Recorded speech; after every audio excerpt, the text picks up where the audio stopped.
thief of gratitude is sometimes comparison. Yeah. Thief of not just our joy, but it's the thief of our abundance. Mm, yeah. Because if you saying I'm trying to be a singer like Beyonce, it's only one Beyonce, and she in her lane, and you got Yeah. your own special, beautiful lane to be in. And the way we find out where that beautiful, special lane to be in is following the desires of your heart. Welcome to Conversations with the Ancestors, where we connect to ancestral wisdom, cosmic insight, and healing rituals to redeem and liberate our souls. You're here because your higher self and your ancestors brought you here. So get your tea or coffee, take a breath, and settle in because, baby, this is for you.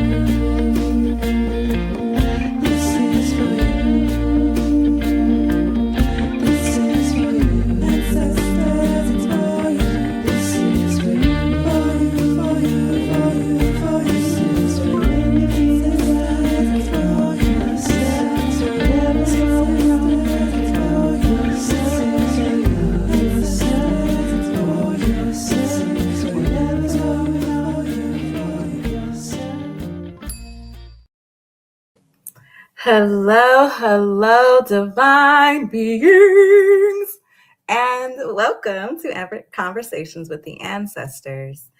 You know, we've been going deep with ancestral wisdoms around stepping into the new timeline that you have been desiring, that you have been manifesting, that this fire horse year has brought to you. And one of the biggest ways to come into that timeline is using your power, knowing that your voice and your presence and your mere essence has power.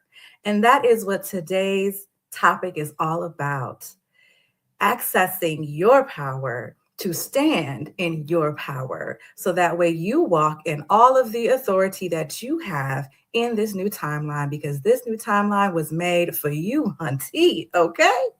And today we've got another special guest. I am like really ecstatic about the amount of chef's kisses of guests that we have had in season 2 of Conversations with the Ancestors. And this guest is no different. Her name is Mekkah. She is a LCPC, a licensed clinical professional counselor, sexologist in training, educator, and consultant, specializing in the intersections of trauma, Black sexuality, and relational health. Currently completing her PhD in sexology, she brings together over a decade of clinical experience with advanced scholarship on race, sex, and power. As the founder of Radical Embrace Therapy in Maryland, her practice focuses on supporting Black individuals, couples, and families of all genders in navigating intimacy, conflict, and communication. Her doctoral and clinical work examine how historical eugenic ideologies around fitness, purity, and respectability continue to shape contemporary narratives about Black sex, desire, and reproduction. Mekkah also develops curriculum, leads trainings, and offers consultation to therapists who want to build culturally responsive and ethically grounded practices. Mekkah invites people out of self doubt, over explaining, and survival driven performance and into a quieter, steadier authority rooted in clarity, consent, embodiment, choice. She is passionate. And when I say passionate, this divine being is passionate about helping Black communities move from managing harm to experiencing an anchored sense of we are allowed to take up space. And so, with no further ado, really, I am happy and pleased to welcome Mekkah to the stage and to this episode of Conversations with the Ancestors. Hey, hey, Mekkah! Hey. How you doing today? I'm excited. I'm really excited to be here. I've been so Yes. looking forward to this conversation. Me too. Me too. It's been like I feel like I approached you about this the beginning of this year of Yeah. 2026, and I was just like, I knew I was like this because we vibe so well and we have Mhm. great conversations. And every time we finish a conversation, I feel like I've left with nuggets. I've Yes. left with like a broader experience to my own self. And I'm like, my podcast viewers need to be a part of this juiciness and joy Yes. and gems. This needs to be recorded. Yes, yes. These downloads need to be recorded. So I'm really happy to have you here. As we talk about like stepping into our power, and with all of your research, especially eugenics, I don't think many people know what that is or why it's important.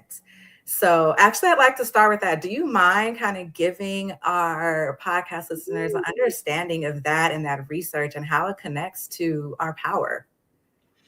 Absolutely. I love this question. Of course, this is a big body of the work that I do. So everybody has, well, let me not say that everybody has, but some of us do have a concept of what eugenics is. And I Mhm. think that there is this huge misconception that somehow this is attributed to Nazism, what happened in World War II in Germany, um, and certainly what happened to the Jewish population in Germany. But when we dig a bit further, we find that there's um, a lot about our just American culture that is foundationally eugenic. In fact, the Nazis learned how to enact their program here. They flew here, well, probably didn't fly. They took a boat, they did whatever they did. They came here, they studied with our leading scientists. Um, Of they course. learned from our institutions that had already enacted legal eugenic programs within the United States. Our programs predate theirs by maybe 10 or 15 years. There's a landmark case, it's the Buck v. Bell case, where the Supreme Court upheld the decision to involuntarily sterilize members of the population that are deemed unfit. So to be unfit, they had certain labels and categories. So anybody with a disability, that could be a physical disability, a mental health disability, but that also extended to a place of public opinion. So let's just say a woman who was promiscuous Mhm. could be sterilized involuntarily. But what is that? What is promiscuity, right? Was Right. she promiscuous? Was she perceived as being promiscuous? There's an actual account of an heiress of some fortune whose family was embarrassed because she, a white woman, preferred to date and have sex with Black men. Her parents arranged for her to have an appendectomy in which she was involuntarily sterilized without her knowledge. Wow. Without her knowledge. That's Yeah. the So there's a thing, it's called a Mississippi appendectomy. It actually has a name mm, where Black women were involuntarily sterilized without their knowledge. This was um, a practice that happened so often that it actually got the nickname Mississippi appendectomy. So you would go in, and maybe you actually were exhibiting symptoms for needing an appendectomy, but while they were in there, they would just go ahead and remove your reproductive organs. But they could also just say, hey, it looks like you're having a lot of pain with your period, and we recommend a certain procedure to alleviate pain. And what you did not know is that the procedure was you taking out all your bits. they took out all your bits. Mm. Yeah. So, and this went on in the United States until the 80s. The last Wait, pause. The 80s? Well, The okay. 80s, the years, I was born in the 80s. Yes. So that's what we don't really understand. So the last quote unquote, and I'm putting this in quotes, forced sterilization by a state took place, I think, in 1982. However, because these practices are so entrenched within um, policy and entrenched within the thinking of individuals who have the power to decide who gets to reproduce and who doesn't, we actually have cases as recent as 2015 that took place out in California, which historically had the biggest um, sterilization program. They set the standard for the entire country. California? Yeah, so there's a women's prison, a series of women's prisons in California that were found guilty of involuntarily sterilizing the women without their knowledge. Um, and these cases are still being heard in court. Um, so the survivors are being compensated. Some women don't even know. They don't even know that this happened to them while they were incarcerated. Wow. I'm There's sorry. also coercion and other things that go in in hand with that, right? So um when we think eugenics, don't think Europe. Don't think Europe. Think right here. This is an American made uh operation. Let's Hmm. so there's always been thoughts about people should be here versus people shouldn't be here. It's very Mhm. interesting. These thoughts usually come out of places where people live in cold and ice. Mm. However, this is their thinking. Some people should be here and other people shouldn't be here because there's just not enough to go around. So some Mm. people grew up in environments or evolved in environments where there was not enough to go around. And that is a part of the core, I think, of the epigenetic information that they have to give. So there's this notion that there's not enough. And we hear this now. We hear this with Gates. Bill Gates is always talking about, I got to go to Africa and immunize them. And when you ask him why, he says, well, it's for population control because there's too many people. And it's like, what are we saying? What's too many of who? Too Right. many of what people? So, okay, so Mm. I gave you that background about, people with disabilities, but we know, and the data is that overwhelmingly the people who were most taken advantage of by these legal sterilization laws. I think Buck v. Bell was 1927. This is legal eugenics. Mind you, they only brought the case to court to legitimize the sterilizations that they were already doing on Black inmates. Oh. So sterilizing Black men. So, oh, lost my train of thought on that, but it'll come back. But by and large, Black and brown people, and huge lawsuits. I'm not good with names, but I believe the Mary Soul, huge lawsuits from the indigenous American population, who lost thousands and thousands of potential people, but through forced and coerced sterilization practices that happened here. Out in California, primary targets were Black and brown individuals. Mind you, the criteria is you sleep around, that's your reputation. You drink too much, that's your reputation. Um, and then there was this overall like frenzy that begins to develop 1865, right? So upon our emancipation, where they have this thing where actually they're talking about it in terms of the Black problem.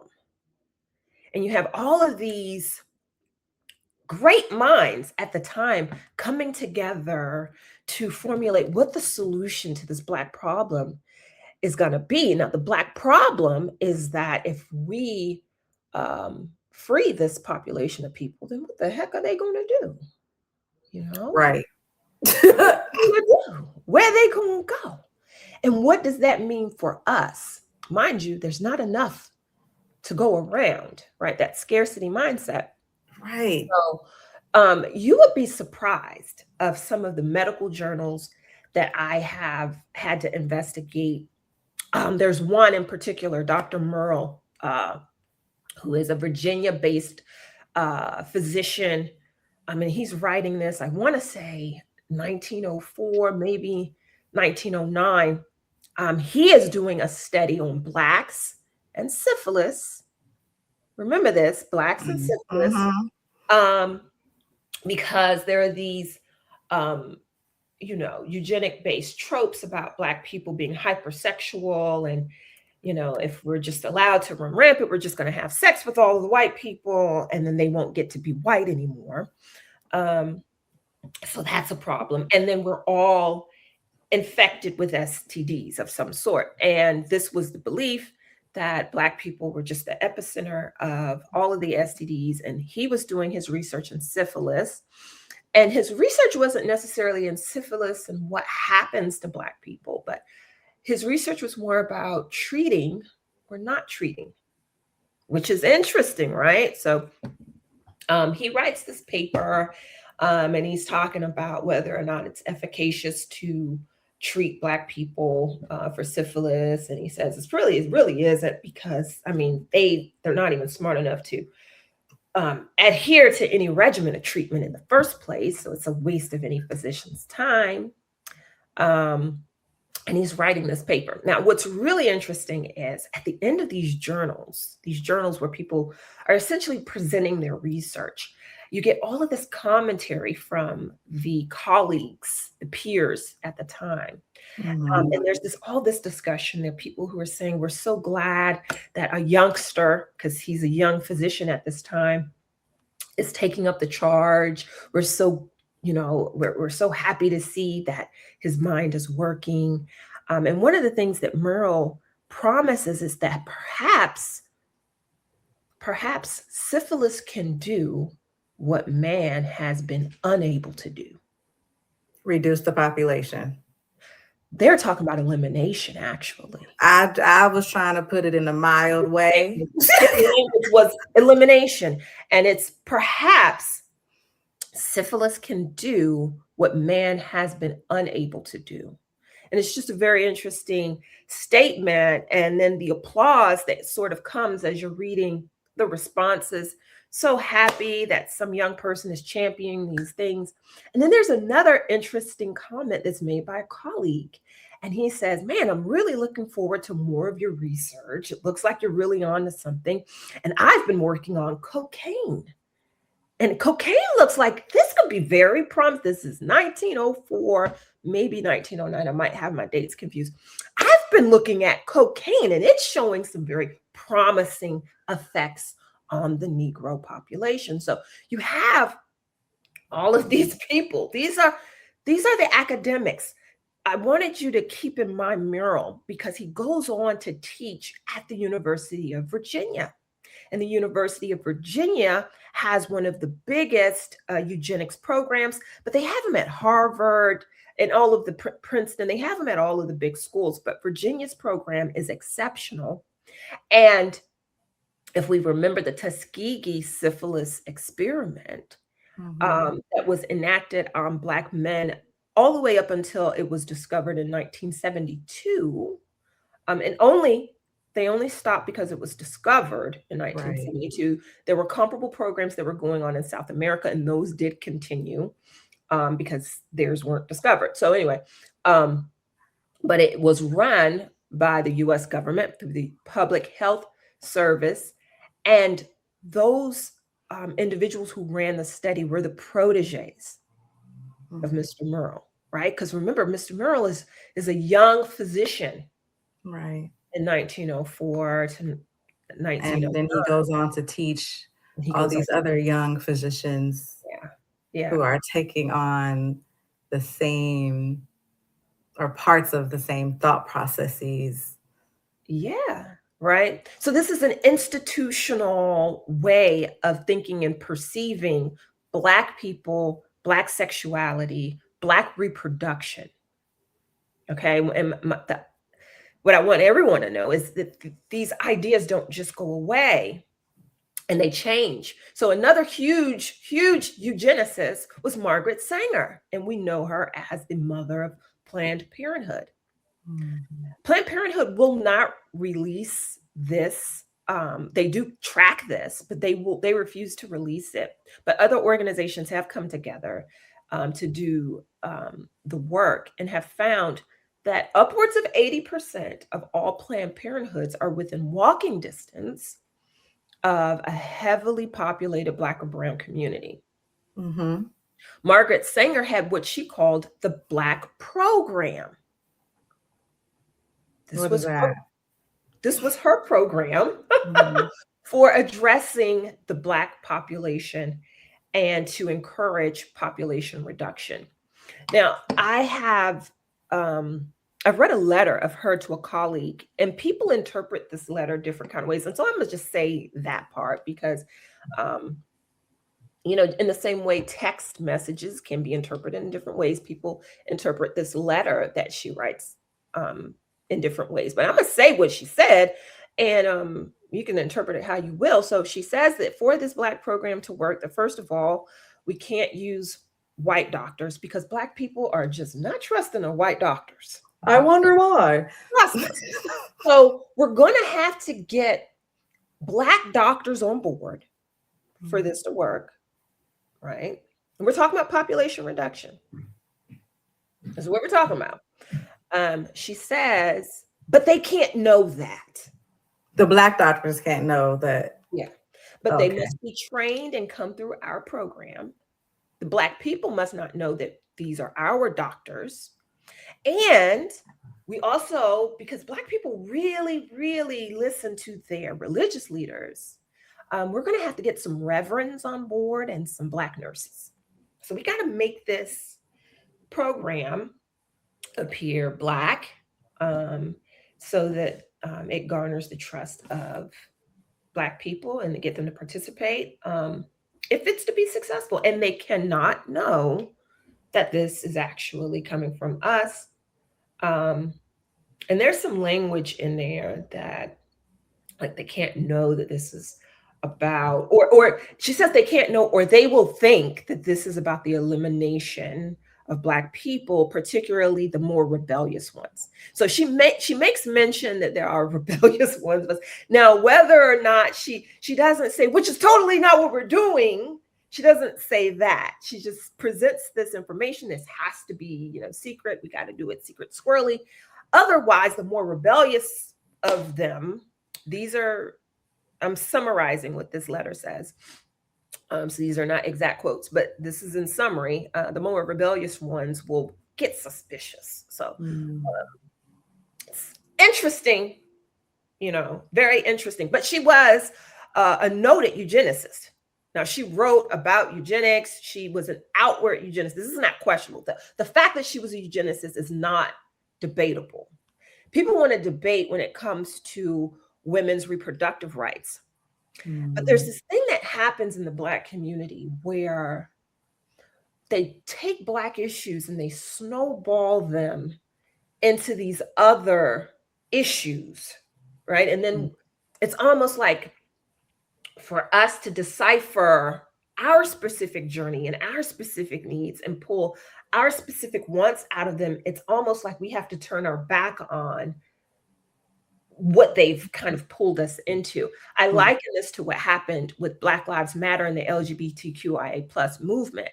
And so this all becomes one movement. And now it's 2026 and people don't want to hear a trans. They don't want to hear a this. They don't want to hear a that. But at the same time, they don't want to hear from us because these things kind of merged and coalesced because Black people by nature, we just are so welcoming. Like, yeah, an injustice anywhere is an injustice everywhere, right? And we really see that and we champion these things. And so there actually is a debate within Black academia, conscious community, about calling out the eugenic aspect of abortion Hmm. and whatever her intentions were, and Black women holding on to the right of reproduction Hmm. or not reproducing if we choose to. But here's what my research tells me, right? Black women should, I do believe, be able to choose.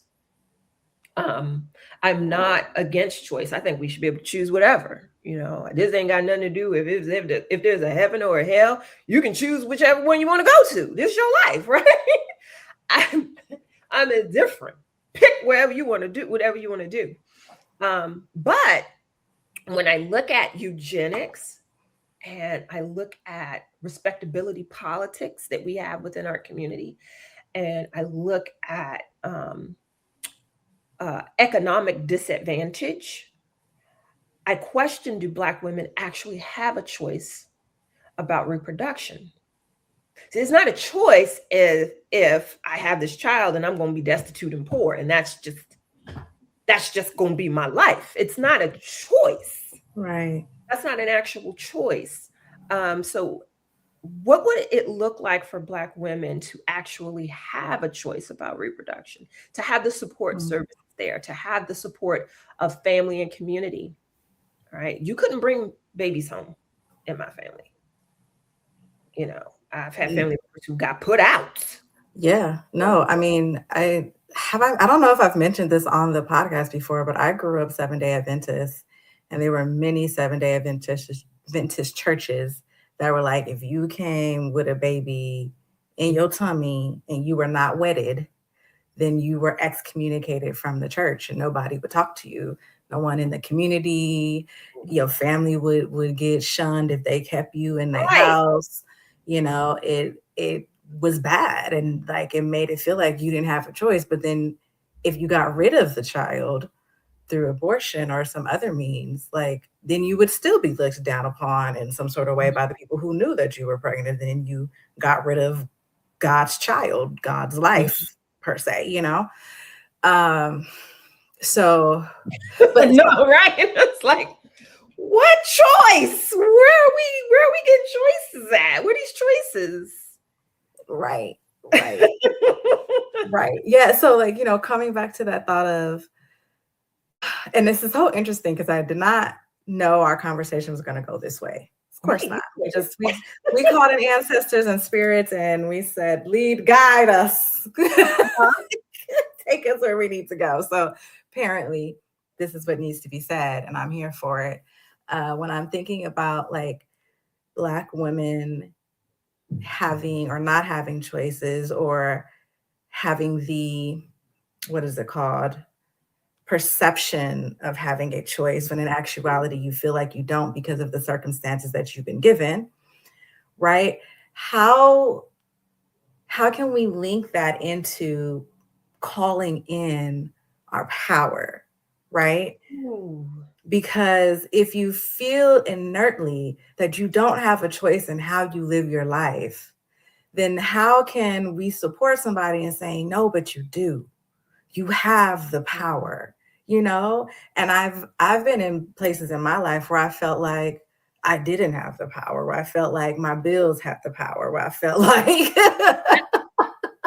all these things that I was adulting to had the power, until I literally did my best to unplug myself out of the matrix. And there's some people who don't feel like they can make the choice to do that. You know, for years, I didn't feel like I could make the choice to do that until my ancestors literally burned my butt while I was saging myself. And I was like, oh, they're like, wake up, you can do this. Yes. But I understand the mental gymnastics that goes into trying to feel like you have a choice at all. Yeah. And choice is a part of our power.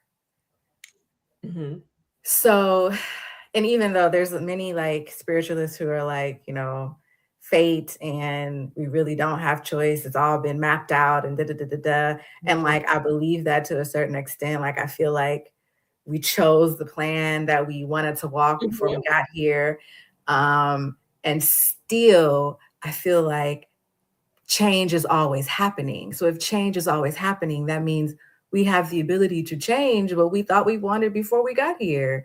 We can switch the prescription. We can do something a little bit different. And I believe that our higher selves had thought of all of the infinite ways that we can shift and change. And so, whatever timeline we want to shift and change into, our higher self has already said, yeah, that's one. You can do that too, girl. Go ahead. I wanted you to hurry up, girl. Right. What you waiting on? Really dallying. If you don't get over in that timeline and get what we have for you. Right. Right. Like, you started out on this timeline, and I know you're done with that one now. Okay. So go on and it's done with you. So it's done with you. That's really how it feels. Be like, I don't think I belong here no more. This is just not working. Right. Like, and I think it's funny you mentioned that, because I feel like when the timeline doesn't want you anymore, everything feels like it's going wrong. Yeah. You're tense all the time. You might be going into depressive states, or lashing out at others, or just not even speaking, or just feeling just tired. And like, it's like the timeline tells you when it's done with you. And sometimes we don't want to listen. So coming back to that power of, how do we support people in feeling like they have the power? Yes. That is such a big question. I love it. Let's talk. So I think, first of all, centering on self. Mm-hmm. When you know who you are, can't nobody tell you there ain't enough earth for the earthlings. You just can't tell me there's not enough earth for the earthlings. There's enough earth for the earthlings, right? We throw away more food. We could feed the entire planet. We could clothe the entire planet. We throw away the clothes. We throw away the food. Who is giving us our information? Mm. And what are we putting and paying our attention into? And so we pay into this consumptive type of gotta have, rather than I already have. Mm-hmm. It's this idea that you don't have enough. Right. What you have just might literally be sufficient. And that's where you do your first examination of choice, right? That first examination.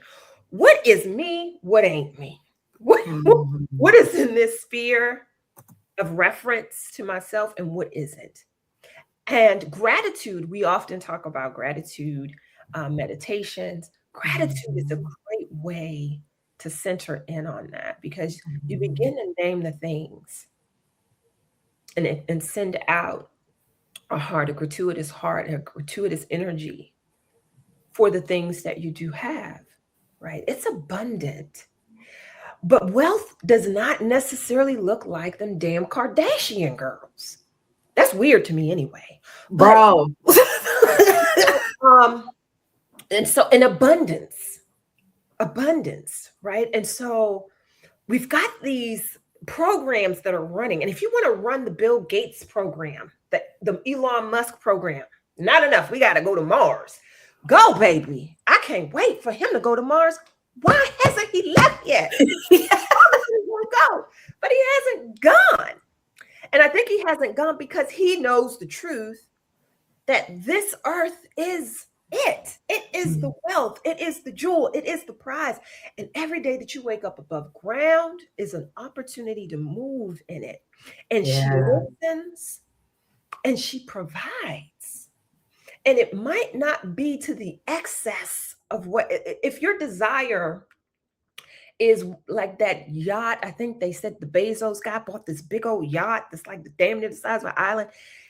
If you need that, I mean, you can have that in this life. I will say that that inclination runs on a frequency that will put you in a certain position, right?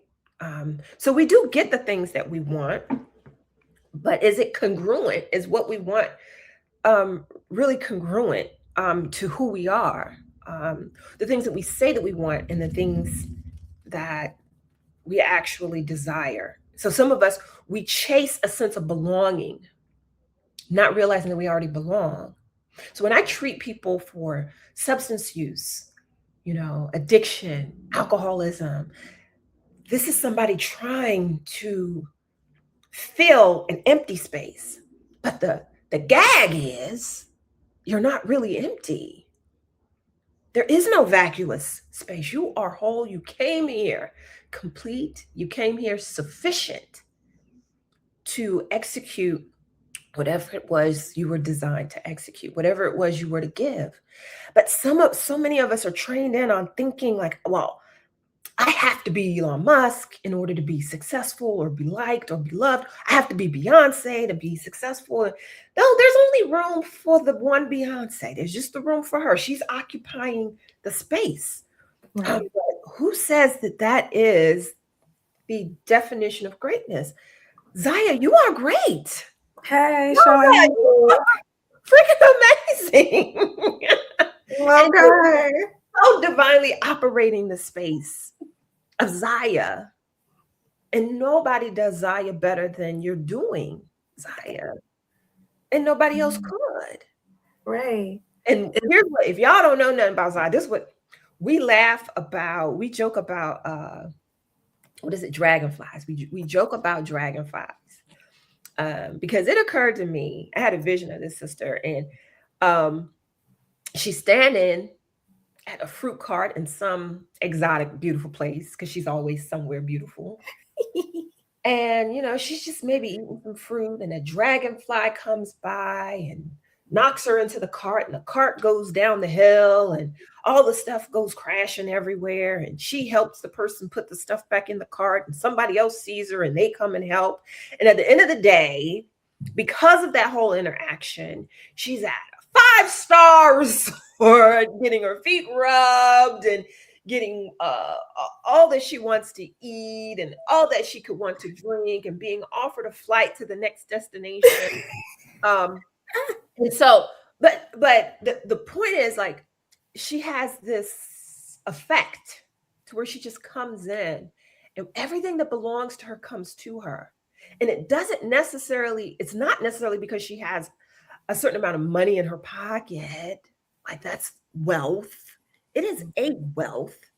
Or it's not because she's somebody's sugar baby, and he getting her flued out to a whole bunch of places, or she's expending sexual energy in exchange for this. And some of us do that. And hey, if that's some of you was real good at it, baby. Because I done gave away to a lot of broke people. So I for free. For a Big Mac. So anyway, so baby, I'm not judging, but I'm just saying that for all of us, it looks very different, and the universe provides for us all. I hate to sound like Oprah because I don't even believe this stuff, but it does. It does. It really does. And then we come back to what you're saying about empowering an individual to actually have the choice. Well, when you know that the universe will provide for you because you are she and she is you, and things might not happen for you the way they happen for somebody else, but that you're tapped into, your frequency of currency, whatever currency is for you. I got a cousin who knows everybody. She don't not know nobody, right? So you sitting there, you talking, oh, we can't get the game because we ain't got such and such. She was like, I know somebody, he'll be over there. Boo, boo, boo. You'll see the game tonight. She's that type of person. Yeah. Because, I'm just trying to say, you want to go to a crab feast? Because I know somebody that's going, all you got to do is say X, Y, and Z, and we can get in. So her currency is relationships and having relationships that can go back 10, 15, 20 years, and people just want to show up and give to her. My sister, she's hey sis, if you ever see this, she's phenomenal. If what you need is a job, she knows the people. Like she gets Mhm. you right in. She's never for want of some type of employment or career thing. She's always moving and shaking. And the academic level doesn't matter. It just doesn't matter. So I'm just really trying to drive home this point that we have a narrative that I think a lot of us ascribe to that position us out of our divine self. And by way of that, it positions us out of a choice. Because if you Mhm. believe that I need this much money in the bank, it's got to be money. It's got Mhm. to result in zeros in the bank account, or it has to result in a prestigious career, or Right. it must look this way, right? I got to go to school this many years and then do this many years. And then I can have if that's the belief, and then I can have the children, and then I can have the family. If that's the belief, then you don't really have too many choices within that lane. It actually isn't that empowering. You're putting a lot into that, and anything that interrupts that plan, it defeats you. It defeats that Mm. mindset. Because trust me, there's a broke person. I was about to say the B word. Can we cuss on here? Mhm. There's a broke bitch somewhere. This on baby number 10, 11, 13, 11, and ain't worried about it. And all them babies are clean, Right. fed, and don't want for any love or attention. Mhm. You And then, know,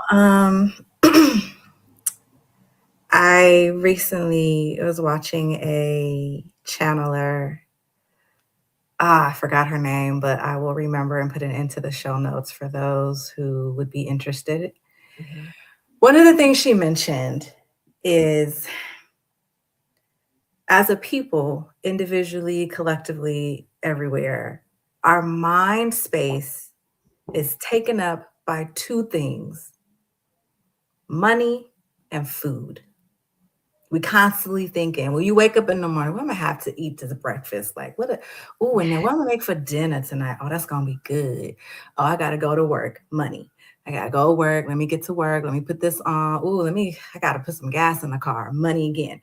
We're thinking about money and food. And because we are taking our mind space is taken up by that, it doesn't leave us the time to actually identify what it is that we want. Because wow, when we identify what we right. want and then say it clearly, it happens. Yes. For example, Spirit was like, you got to share this because it happened. I was watching this past weekend, I was watching a movie. And in the movie, these two friends were chit chatting and they were having fun. And I think they were like, they were choking on something and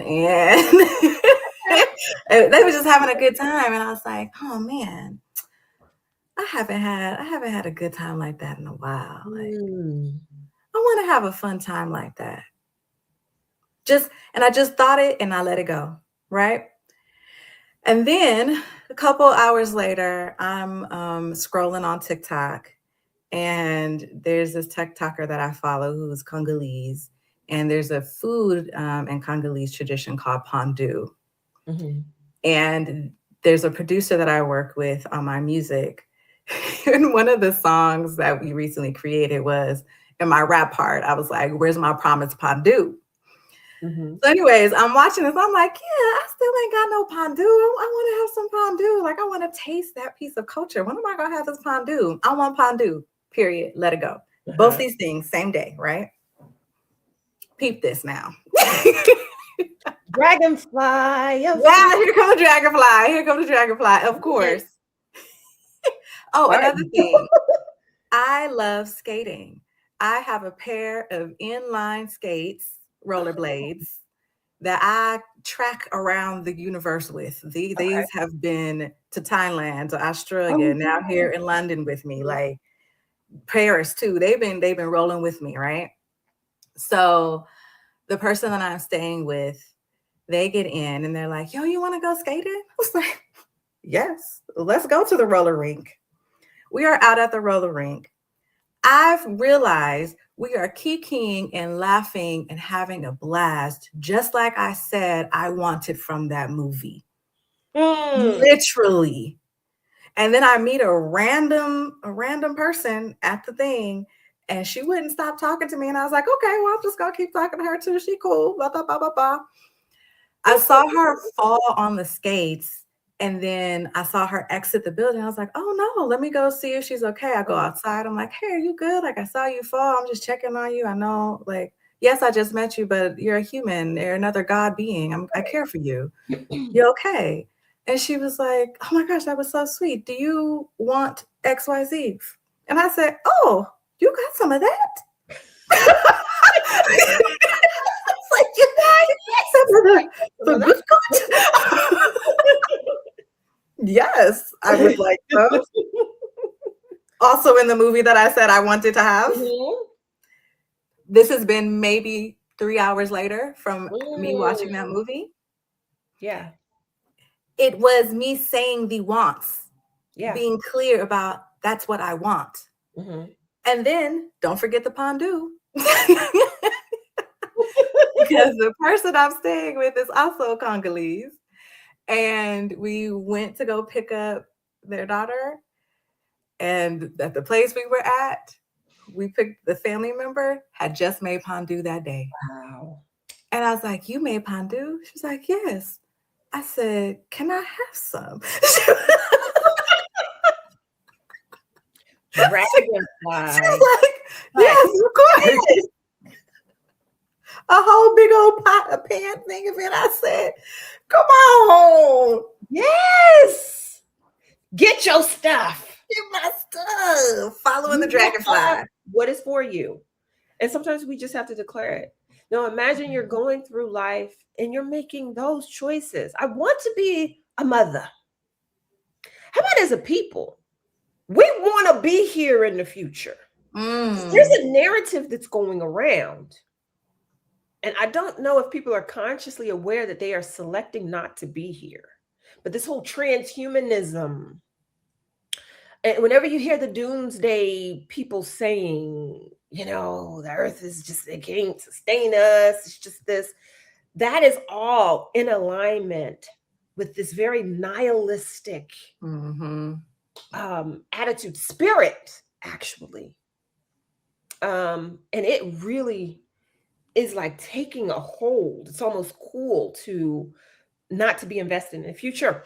They said the birth rate currently is dropping, not just due to infertility, but a lot of people are selecting not to have children and families. Now, mind you, the prices is astronomical right now. I'm glad I had mine when I did. However, the real gag is, you know, sister, I don't know if you're out there and you wondering.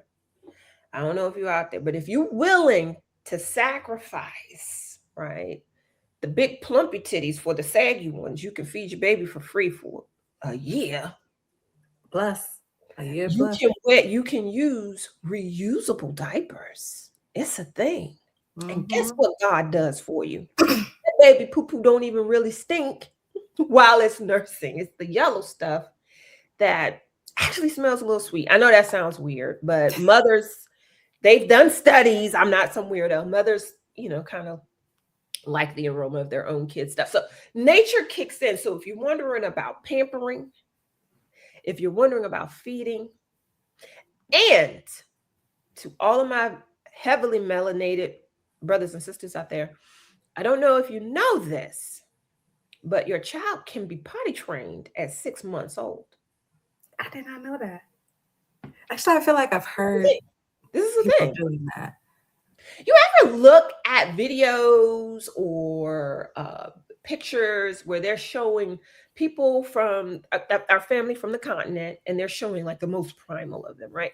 And the woman, she probably don't have no clothes on, you know, that's how they like to portray us. But the child, she'll be carrying a baby, and the baby ain't got no clothes on either, a pamper or anything.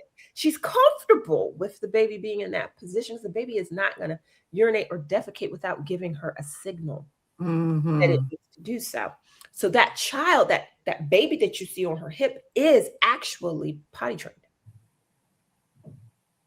Wow. Um, so something that the West does is it infantilizes um, our children for a longer period of time. So, case in point, our children are children until the age of 18 legally. But if you actually look and pay attention, they are slowly but surely with different things pushing that even further and further back. You got to be 21 before you can drink and so forth. 25 to rent a car, I think too, Yeah, right? 25 to rent a car. No, but 18 is good enough to die for the country. But anyway, you just can't get over the hypocrisy of the society. But anyway, but infantilizing um, young adults to such a part to such a point that I believe their prefrontal cortexes have atrophied. Mm. You have a generation of people 20 and 25 just can't fucking figure it out. And the only people who are thriving are people who live lives in adversity. Mhm. Like your Mm. mom and dad shouldn't have to be crackheads for you to make it through medical school. Right. Like it shouldn't have to be that type of story. But that is what it is, where you can look on a continent and see our brothers and sisters and their children, 6-year-olds keeping a house. And people are like, oh my God, that's so amazing. And it's like, no, the person is a little person and they are Mhm. smart and they are capable of doing these types of tasks. They are not a great candidate for higher level decision making, but they can scramble some eggs. They Right. can, and we're amazed when we see people in other cultures doing this. And then we look at that, right, with our narrative and go, that's a shame. Such a shame they can't just be a child. And then we boast. I've seen it on the TikTok. That's how old I am. That I call it the TikTok. I seen it on the TikTok that I don't even have. I don't even know how I see TikTok. I don't even have it. But um 25-year-old plus individuals bragging that they don't know how to cook. Oh, really? Yeah, like that's a flex. How is You see how what was that a I don't understand how that's a flex. How is that a flex? These are Do they basic. even say flex like that no more anymore? I I don't don't know. That's how old I I'm am. not gonna, I don't know. I don't know. But for anybody for whom that is not offensive, it is not a flex. Um, you should be able to uh, gather food and prepare for the consumption of your human entity, right? Like these are some of the basic things that are taken away from us. We live in a society where if your loved one died in your house, you wouldn't know what to do. You would Mm. have to call an expert on death. Picture that when death touches us all, universal. Mm. The Mm. squirrel dies, the deer dies. You ever Mm. seen a squirrel just laid out dead in your front yard? No, Mm-mm. you haven't, and you won't. And you know why? Because even the squirrel knows what to do when it's time to transition. And they're not going to transition in the middle of your daggone front yard. Yeah, a lot of Even animals know when they're about to die, and they go off somewhere they go off. to a secret place where their body will be able to go back in with Mother Earth in a way. But we are so disconnected. We not only did the individual not know it was coming, but we got to call an expert to deal with it, right? Mhm. They send a biohazard person to come get your grandma. Biohazard. Grandma is a hazard. Um, Everything that's human is a hazard. Our menstrual periods, they're hazards, right? Oh Lord, Right. feminine hygiene products. Ooh, Mhm. so very sterile. And I'm saying all this to tie back to this transhumanist type ideology. This is how we can get to being full on nihilist, is to be so separate from our humanity. We don't grow our own Mm. food. We don't tend to our own dead. Women don't even want to see the sight of their own menstruation. And it's a secret. Picture that. Right. to where it's a shame that you have to wear every single month. Mm, Every month, here's this shame and embarrassment. I got to keep this a secret. I'm menstruating. Oh God, I hope nobody knows. I hope I don't right. do my clothing. Mhm, Meanwhile, I'm going to try to push my body to do all the things it was doing last week. mhm, I won't mhm. acknowledge any like, I'm not gonna call my supervisor and tell them this ain't the week to be messing with me, y'all. No, it's a secret. That's not that's not good etiquette. It's not good decorum. It's not even good. People freak me out who are like this, but people who can't even talk about that, right? Like taking a shit or whatever. Like, what do you mean you can't even Right, talk about that? right. That's I feel weird. like it's that extended arm of the respectability politics. Yes, right. It's how it gets deeper and deeper entrenched. Yeah. And like honestly, looking at those things, looking at the blood, looking at your poop, looking at the color of your pee is actually medically good for us because Yes. it tells you a lot about how your body is functioning, the color of your poop, the size of it, the density of it, Yes. does it float, does it stink, the, like, Look, if all somebody of would that. find this device and search the Google history, you will know all about my poops consistencies and when I'm menstruating and when I think I might be having a hot flash because the girl is getting the peri peri. I got the peri peri coming. But these things we're so disconnected from ourselves. Again, so I'm in alcohol treatment and rehab. I did that the whole first half of my career, and people are just trying to fill this emptiness. They don't feel connected. They don't feel connected with the people around them, but they don't feel connected to themselves. Yeah. So what choice? So then we're talking about the choice, like the choice of bringing an extension of yourself out into a world that you don't even feel like you belong in. How, Sway? Right. It goes, I think in episode four of this season, I was talking to Dr. Udama saying, and one of the things we mentioned was at the end, I was like, know your body. Like, start to learn your body, Yeah. learn about these systems, learn about how stuff works. And it's showing up again here in this conversation, as you mentioned, like the first part of grabbing your power and owning your power, it starts with self. Mm-hmm. It starts with knowing self. It starts with knowing your desires. It starts with knowing your body. It starts with knowing who you are. Yeah. Because in all of these episodes this season, I've been talking about standing in your authentic being. How can you be an authentic being if you don't know who you are? If you don't know how you move?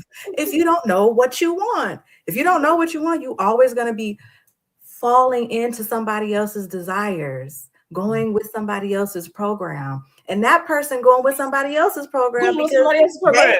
right. And usually the program that they're going with, as a bird just flew by my window, usually the program that they're going with is the mass political societal Right. matrix plugged in program. The And sheep so it's like people. you The want to sheep. unplug, start to understand who you are. Yeah. Period. Yeah. Full And stop. how about this?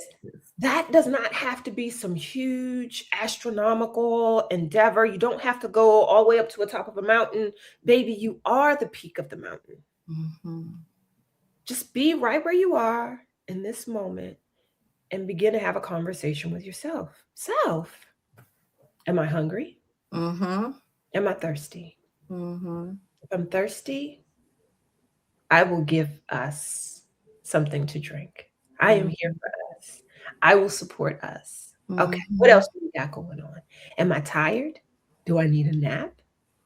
Okay, I'm going to give us a nap. Oh, but Mecca, I work a job. I got 2 jobs. I got 3 jobs in this economy. I can't take naps. Okay, maybe you can't take a nap today and maintain the reality that you have built, but it's time for a reality shift, and that's the inclination. If you can't take care of the vessel, you are out of alignment. Wherever you are, whatever timeline you want, whatever type of reality you're dealing with, if you can't take care of the self, that's the physical and the spiritual aspect of the self, then you are already out of alignment. And that's okay, because we get there. I work in this space for a living and I get there. I get the nudge. Tax time just left. And man, that was really pulling me off of my center, thinking I got to pay these people. I paid them. Thinking though that some doom and gloom will befall me if I don't pay these people that money. So, you know, taking hold of who you are in that moment and then saying, okay, I'm going to resonate this as my primary frequency. And I assure you, this will shift to meet it. What happens though when your phone start going dry? They not calling you no more. Let them go. See, what we do is we freak out. Mm-hmm. We freak out. Things are changing. Oh, I don't like change. I don't like change. I just want these little things in my life to change. But no, when we call in a new reality, it's new. It's a new reality, right? And until you are really honed in on the type of manifestation that you spoke about, Zaya, where you're calling in a specific food or whatever, like in a general sense, you can bring in general bigger pictures, and everything that comes with that picture kind of has to move with it. But the more honed in you can make these kind of specific, like I want to have my cake and eat it too type of scenarios. um but that's an individual that spends a lot of time with the self. They spend a lot of time working in that spiritual place, and guess what, the spiritual practice don't even matter.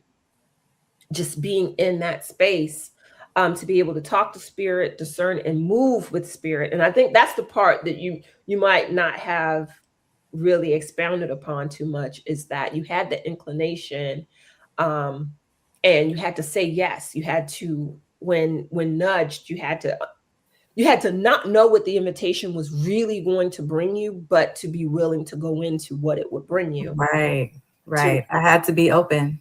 I yeah. had to be open. I had to trust too, because there's something around the scarcity, and there's this idea that there's a scarcity of people that we can trust. Oh, Can't trust everybody. how And about that? huh? How about that? You can't trust Yeah. everybody. I know my Can't mama trust told me. That's what my mama told me too. Like, if you outside, don't talk to nobody. Nobody is your friend. And then we wonder why it's hard for us to make friendships in older age. It's because Yeah. you're not talking to nobody, because it's been instilled in you that there's a scarcity of people that you can trust. Well, not only that, So, forget but wait, wait, wait. oh, go ahead, go ahead. This is how it connects to me being open, because I was just talking to a random person who just came up to me in the bathroom and started a whole conversation with me while I was trying to fix my little hair situation. And I'm like, and she went black, and I'm just like, okay. We doing this now. Yeah, I was like, all right, well, this is what I'm doing now. I'm talking to this lady. Yeah. Have to be open to it. And if I was in the mindset of, she not black, I don't talk to people who are not black. Yeah. Even some of the black people I don't talk to, because I'm a solo traveler and I can't trust everybody. I would have never developed this interaction. And then I also would not have heard my inner self say, hey, go check on this person outside. They fell. Yeah. And then walk into a blessing from that person. Yes. Yeah. And so it's like there's this thing that spirit has really been teaching me as I've traveled, because I grew up in Compton. I have been harassed by gang members. I have been feeling unsafe around divine masculine and divine feminine. And so to be in this place now where I can say, I trust source so much, who is me, because me and source are not disconnected. We are one. So I trust me so much and my intuition and my knowing of who I am that I can peep if it's somebody I don't need to talk to, and I can peep if it's somebody who I can have. Right. I don't have to put everybody in the scarcity pot of I can't trust you. Yeah. And so a lot of times we're allowing scarcity to show up all through our life, Mm-hmm. and it's stopping us from having the choice of freedom, of Yeah. manifestation, Mm-hmm. of joy. Yeah. What were you going to say? I was going to add that it cuts off our ability to manifest, because everything that you want, everything that your little brain that imagined that you want, somebody else has at this moment. If you want a new car and you're going to get it, it's not going to just poof out of nowhere. Chances are the car that you want right now today has already been manufactured. It's already been shipped from China. Mm-hmm. China make Honda, right? Or Japan. One of them is already been shipped. Okay. It's already at a dealership. The dealer already made the purchase, right? The salesman has already been hired, right? You have to make a person-to-person connection to get what is for you into your possession. If you have a business, maybe you do nails, right? You need some clientele because you need to pay these bills. The money don't just come because you're sitting down and doing nail art on somebody's nails. The person has to have an exchange with you. Everything you want. I want to dress like this person. I want to dress in it. I want to rock this type of style.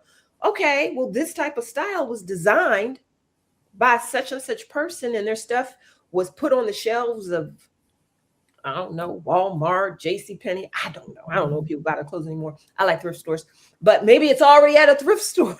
It's already there. Somebody gently used that item and has already given that item up before you find it.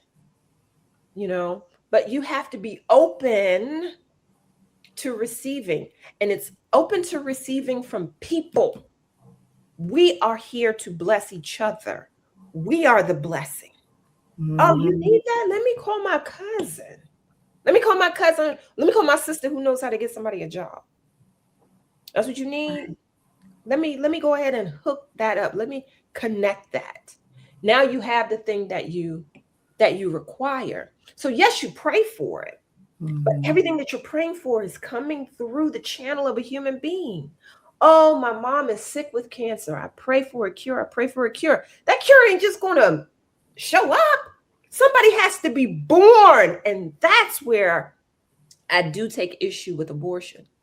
Because how many prayers have we stifled? How many unanswered prayers? How many souls were destined to answer a particular prayer, a particular call? They don't go unanswered. They come through a human being. God doesn't poof anything. It don't poof.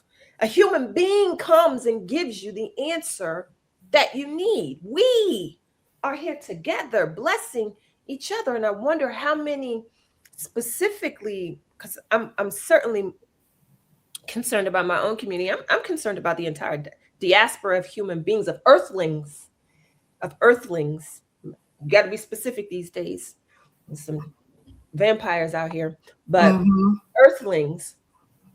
I'm concerned about all of our journey, but particularly as I narrow in my identity to this ethnic group, how many specifically ethnically driven prayers have been stifled by the fact that you didn't have a choice. Yeah. You didn't have a choice. And that's like, I feel like that's the spiritual warfare, right? When we talk about the things that plague our community, I'm going to talk about the Black community, right? But this is other communities too. There's not enough teachers. There's not enough policemen. There's not enough doctors. There's not enough We don't have enough representation. We don't have enough. Well, it seems like we need more of us. Right. Where is the enough of us going to come from? Right. Right. You know? AI? No, just playing. They trying though. Like that's the attempt, right? To Yeah. coax us into this false sense of security that we don't need people, we don't need each other. COVID was this big mass experiment about not needing each other and what could we really do.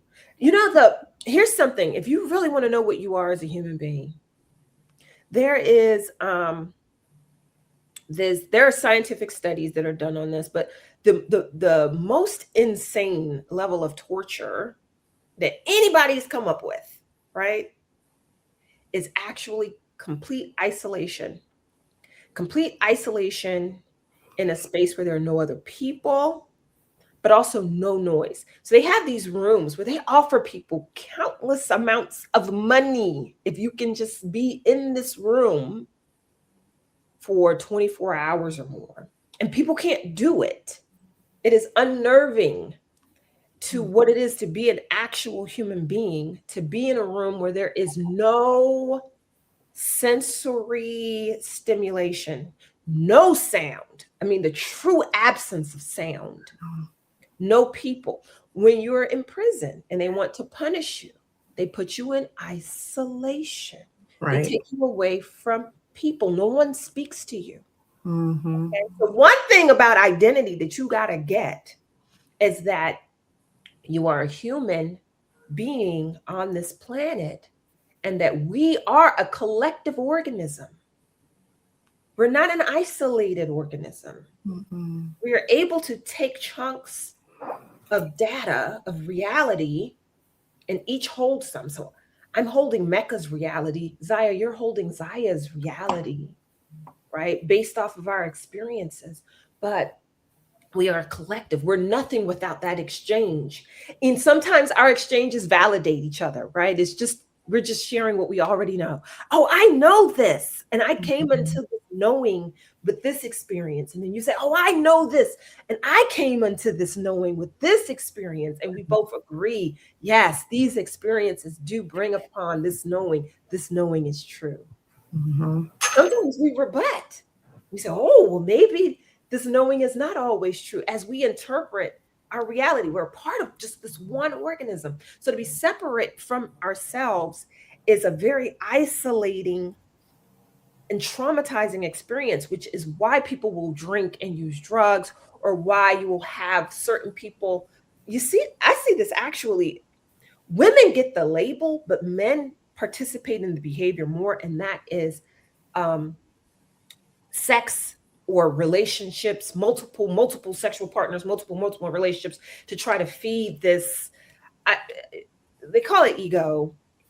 I look at my brothers more compassionately, and I just say that there is a need for love and acceptance that men experience, and that sex fills for them in a Mm-hmm. specific way. And so to feed that, again, sense of emptiness, they'll have all of these multiple partners or whatever. And I don't begrudge any individual who is exploring that sense of their self that actually is a reality here on Earth, third dimension. But it's a limiting one. And it goes back to what you said, Zai, like, what do you really want? So if we're responding to like these just kind of knee-jerk type of things, is that what you really want? Or are you just trying to sublimate or substitute that for something else? Mm-hmm. You know, Or is it connected to those like kind of base things that I mentioned around money or food? Right. yeah, right. Realizing that like I would add one. I would add one to go what ahead. that person said. Money, food, but the drive for sex and procreation. Hmm. Now, I'm not telling you you have to want to procreate, but I'm going to tell you that everything on this planet wants to reproduce itself. I've got some plants struggling in the window over there, and I'm trying to be a plant mommy, but anyway, my grandma picture right here. She could do it. I'm trying to help me take care of these plants. But the things that these plants are doing to survive and to procreate, everything on Earth third dimension is really operating off of that program before anything. Things will not eat to procreate. You know, there's this octopus, I forget which type. I'm a geek. I be looking at stuff like this, and that is essentially what the female does. She will burrow. She will forgo hunting and burrow herself into this place so that she can reproduce. And by the time she is ready to reproduce, she is so famished that she dies. Life on Earth third dimension is about propagating yourself into the future, going into the future. These dynamic time travelers that we are, going into the future. If you are here today, you have survived ice ages, you have survived planetary devastation with meteors and volcanic eruptions and earthquakes and floods and tornadoes. You are the genetic material that is evidence that you have survived the worst nuclear bombs. If you are here breathing, you are a kick-ass survivor. I'm a survivor. I'm not gonna give up. I'm not gonna stop, but I'm gonna work harder. I'm a survivor. I'm gonna make it. I will survive. Keep on surviving.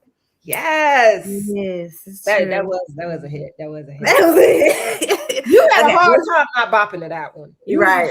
Hey, you wanted to, but you was like, yeah. All right, let's take a quick break and let the audience take a little breather because we have gone through a lot. And then we have. It's been great. Let's take this quick break and we'll be right back. Okay. This is for you. This is for you.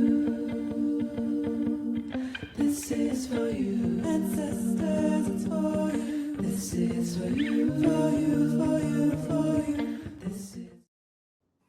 So, we've talked so much, and like a couple of things that I want to pull out around grabbing and standing in your power is around really 4 topics that I feel like we've hit mostly.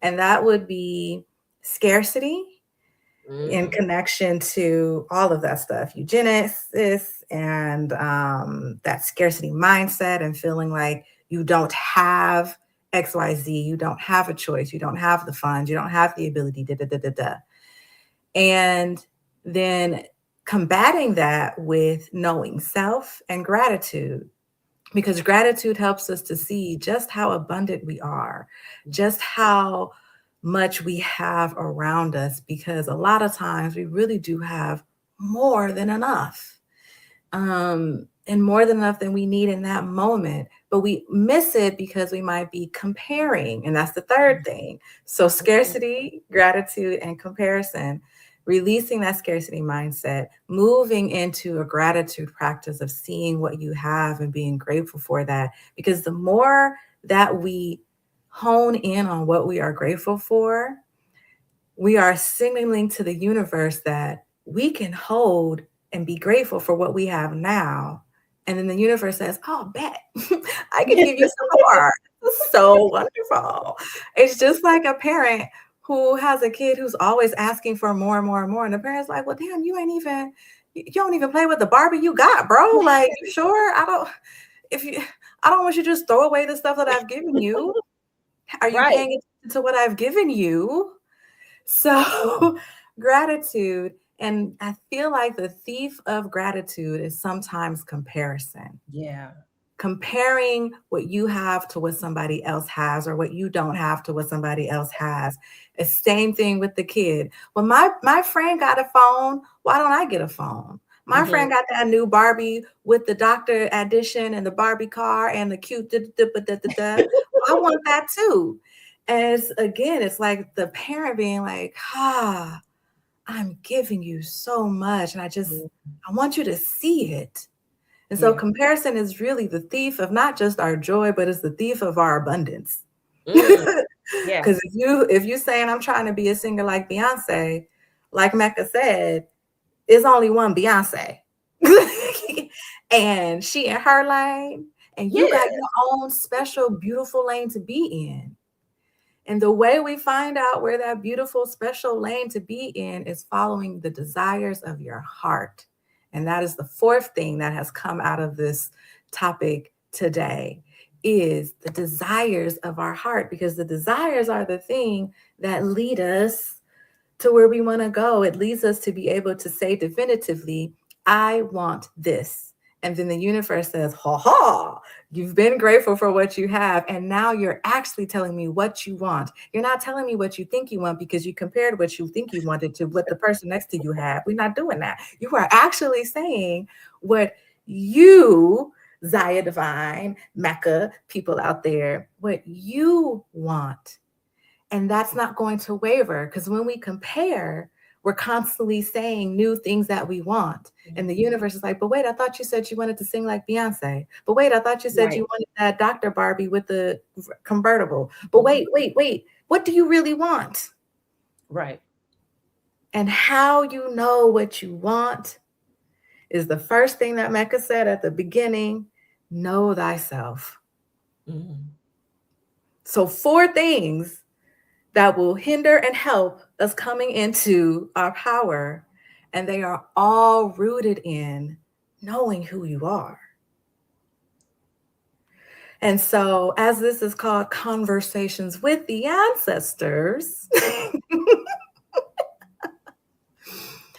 I also want to bring out that we've talked about eons and years of history, going back to what I think you said, 1905, 1904, Mecca. You threw out some 19 somethings, honey. It goes back further than that. I'm just it goes back. It goes back. This scarcity mindset, it really goes back. I've got documents from 1700s about essentially letting people starve to death. What's this guy's name? His name starts with an M. I forget, but he's an economist. But anyway, this scarcity mindset, I think, has somehow been adopted by the whole planet. And it's like we've all been kind of like hit in the head with a fallacy.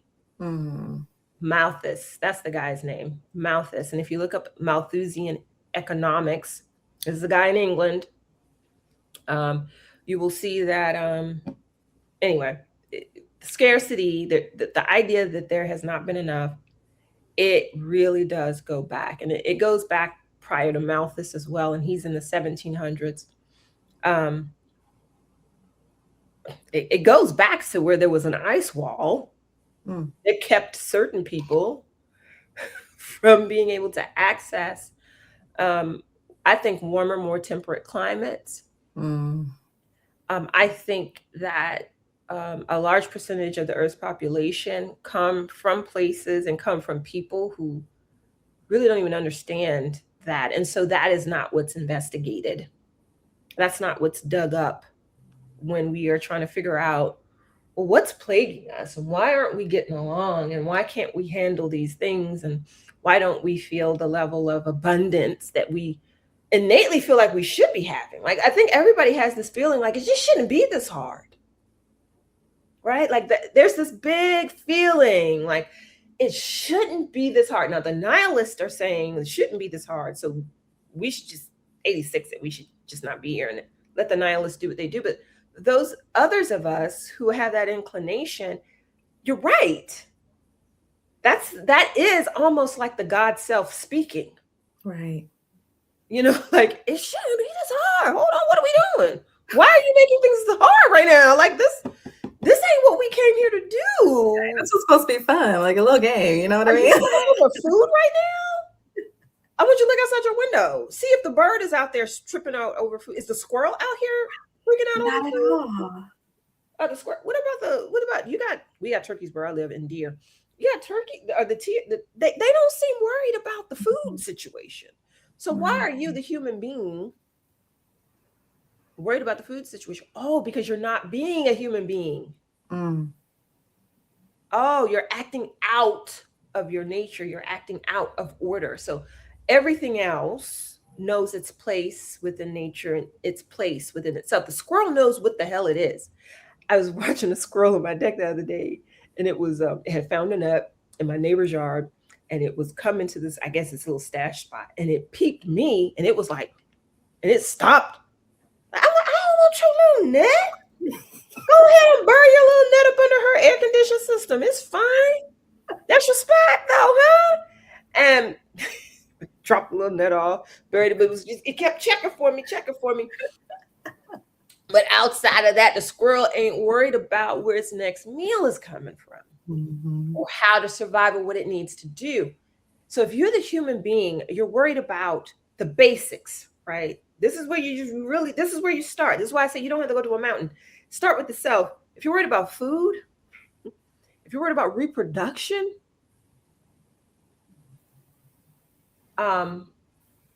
then those are some constructs that you are falling into a space with.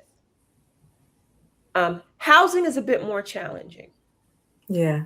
You know, I really can't in good. I can tell you in good faith, go plant your own food in good faith, or go hunt your own food. You ain't got to be a vegetarian. Go fish your own food. Mm-hmm. You know, if you don't know how to fish, if you don't know how to farm, if you don't know how to go and hunt for something, then you're really missing a part of yourself that makes you a reliant part of this other very nihilistic system. And that system considers you a useless eater. This is the word that they came up with, not me. Look it up. This is what Bill Gates and his peoples have determined, that you are a useless eater because they have to provide for you. I feel like that was the strongest eye roll that I just did. The strong eye roll. Look at Bill Gates just bought huge swaths of farmland during COVID. I wonder what he's going to do. But anyway, the point is, that's only threatening if you're out of alignment with that aspect of being a human being. I can in good faith tell you to go to grow your own food, learn how to fish, go hunting. I can in good faith tell you go build your own house. You can, because we are in an age where that is doable, but I think that is a bigger, talk about like reality shift. I think that's a bigger reality shift for people, and you still have to, because of the way things are set up, because we are sharing this reality, we are co-creating. So land is free, but it ain't free. So you still have to purchase and do those things. So I don't want to overlook some of the things that seem to be barriers, but then that is where, Zaya, like you're talking about, you know, just calling into existence what you want to happen and what you want to be. And I've heard countless stories of people being able to overcome even those types of challenges by just being steadfast in that mindset, exhibiting gratitude. And then you got to execute it by demonstrating to the universe exactly what it is that you want. So there has to be an action, a corollary action that accompanies the desire, right? So I know people who, I want a man. I'm like, you ain't gonna get one because you don't leave your house, boo. What are you gonna do? Break in? You gonna break in your back window? Ravage you? You might like it a little bit, but I think you probably call the police. Right. About your house if you really want a partner. Yeah, with my example, I had to go outside. Yes. People had your things. Yeah. And you had to go out to collect your things from the people. Here's the fun thing about being a human being, though. You don't know who has your stuff. It's like a little game. You don't know who has your stuff, but somebody has your stuff. Right. You don't know who it is, but you just have to go and continue to present yourself as if you are worthy of the stuffs. right? Yeah, in the love integration portal, I have something called After the Conversations. And in my most recent After the Conversations, we talked about walking as if you've got it, Yes. standing in the frequency of I am the being with the thing that I want. Mm-hmm. And when you're in that frequency, the timeline that matches that frequency is attracted to Yes. you and it comes. And so I talk about how to stand in that frequency, blah, blah, blah. But that's a part of what we're talking about right now is shifting your mindset, your frequency, your being, your knowing that you are worthy and that it is yours already. And Yeah. ain't nothing gonna change that.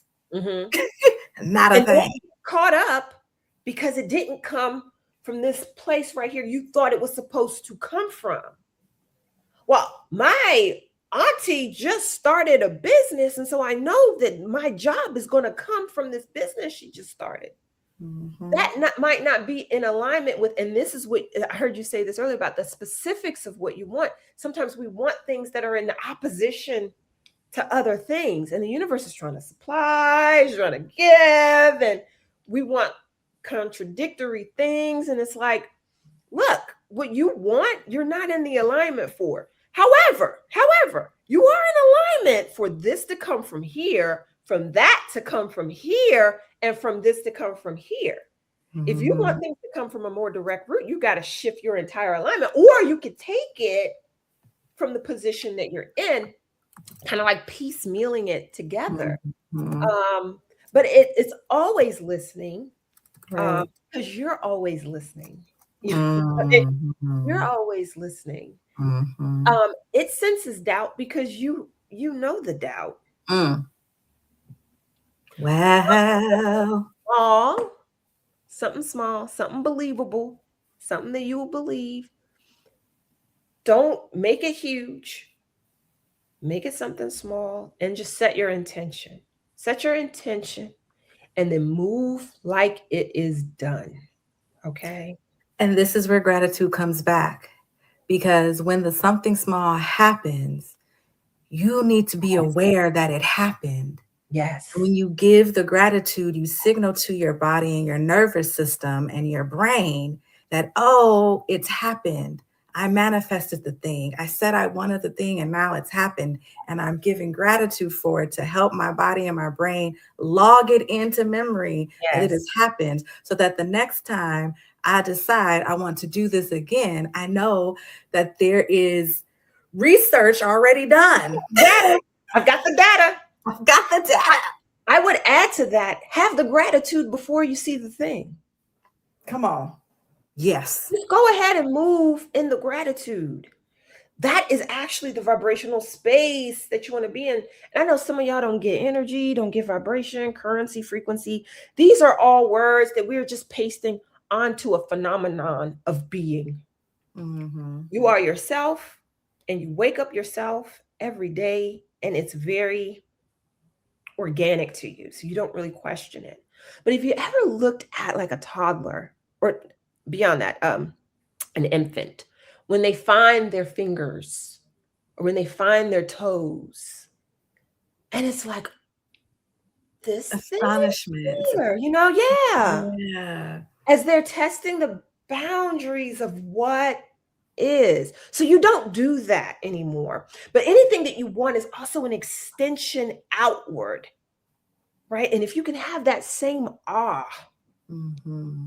and then what does the infant do? Puts it all in their mouth. They're like, I want to experience this on another level. I want to taste, smell, feel all of it, right? I want to feel the juiciness of it. If you can like really go into this in a very childlike way, have the gratitude, but just and allow yourself to energetically be in that place, the things you want will be as at the ready as your hand is right here. Mm-hmm. Um, and it's not to say that this happens miraculously. We are not Houdinis. That 3 hour time frame that definitely fits your freaking dragonfly effect. Um, but for some of us, it takes a few days, of sitting in that space. Don't be dissuaded. And the bigger the thing is, Right. the more time it could take. Don't let me put a cap on you, but it could take Right. more time, just because so many other things are shifting for your alignment. Mm-hmm. You want a $20,000 car, but you make $15 an hour. Well, a lot of things gotta align for that. Mm-hmm. That's if we're subscribing that $15 income towards the car. Well, no, see, that's my point. Because that $15 an hour can't. So right. So eliminate that. it's the other. It has to come through some other more creative ways, right? Yeah, So because of that, there's a little bit more complexity to how you're going to channel this particular car that you want, right? So it doesn't mean it's not on its way to you. It means, hey, you don't have the conventional I am where you can take that money and just go throw it on somebody's desk, right? You don't have that. You have an I am that is calling out to parts unknown, parts unknown to you. And then, are you receptive? Are you open? Are you ready? Did your estranged uncle hit you up and you didn't answer the phone call? Because this don't have nothing to do with you in no car, right? As far as you know, right? I'm tired of this joke. Every time he called me, he wants some drama, and you just swipe, put the phone down. I'll hit him back later. You know, like, so what actually are you doing in that space? So gratitude, I would add a fifth thing. Let's do 5 things. Sure. I want to honor the human being aspect of our reality. I don't know which way y'all want to word it, because I'm just piggybacking on her real live in real time. So I don't have a clean one word thing, but I mean, all those 4 things were all in real time. Like I was like, oh, this is what we picking up for the episode. Let me tell you. I'll be keeping notes on my side over here. You wrap that up nicely. Let me try that. Let me try to add to that. And that's the human being aspect of it, right? Don't ever forget that we are here to bless each other. Right. We can be a curse to each other, because in this reality, there's polarity. Okay. For as much as we have on this end, you got on that end. People say, how can people be so evil? Because people can be that good. Okay. This is the space. This is the game. You like Mario or whatever the hell game you play. This is the game. These are the rules. But everything you need is going to come from a person. And as you're on this quest, you don't know who has either the key, the hint, or the object of your desire. And so an individual who's closed off, who's bitter, a person who doesn't like other people because honestly, you don't like yourself. If you understand the divine in yourself, and Zaya, you said this in the story, understanding that individual is a divine individual. They encountered you in the bathroom. You don't know them, but you know there's a God. You know that the same God that created you created them. Maybe. And so you said, I'm going to lead with that. I'm going to lead with that. And I'm going to follow through. Right. And just understanding that. So we are here to bless each other. We can also curse each other. And yeah, that does happen. That's Compton. That's these people testing your boundaries. But it looks like you were protected in the space of navigating through that. So just honoring the power that showed up for you, even in those spaces, because that is that's a critical space to be in particular, you were a young woman at that time. But everything that we want, everything you're trying to manifest, everything you're trying to figure out, okay, somebody else has already done it. Somebody else has the thing that you need. It's in the people to people relationships. And we're in this time that has me really, actually, I can't even honestly say I'm worried. I ain't worried about us. I believe in us. But this is a pivotal time to where Yeah. you hear people saying like no new friends, and that's a trend, Mm. or keep everything close to your sleeve. Don't let the enemy know what you're doing. It sounds good. It sounds good. You grinding hard. You ain't got time for peeps and all. It sounds good. But I wonder who told you that. I wonder who told you you don't need nobody. Maybe the people who think that the planet is populated by a bunch of useless eaters when trying Ah, to increase the population. Maybe well, who is informing you about your relationships with other people. Yeah, they're trash people out here, absolutely. But like you said, Zai, when your spirit is in alignment, you discern it. It just doesn't come your way. Even from a trash person will still treat you well. I done dated a lot of people's raggedy ass exes and got from them everything that they wanted. Wasn't good enough for me though, but I got him to do the thing that you was trying to figure out. How can I get him to do the thing? And he would just be great if he would just do the thing. I got him to do the thing. He did all the things. He did all the things with me. He did them all. He was the best version of himself. Still probably not good enough. However, when you are walking in a particular alignment of self, it's not that people automatically just bow down to you or acquiesce to you. It's because you're giving them that. And the natural inclination is for someone to give you what they've gotten. Right. Yeah. Right. Yeah. So you checked on her. You showed some care and some compassion. You entertained this woman in the bathroom of all places. And I meet a lot of people in the bathroom too. I can't lie. You just when you got that when you know, Right. People just come up to you in the bathroom. But you treated the God like the God. You reciprocated in kind. And so the reciprocation just continued. Yeah.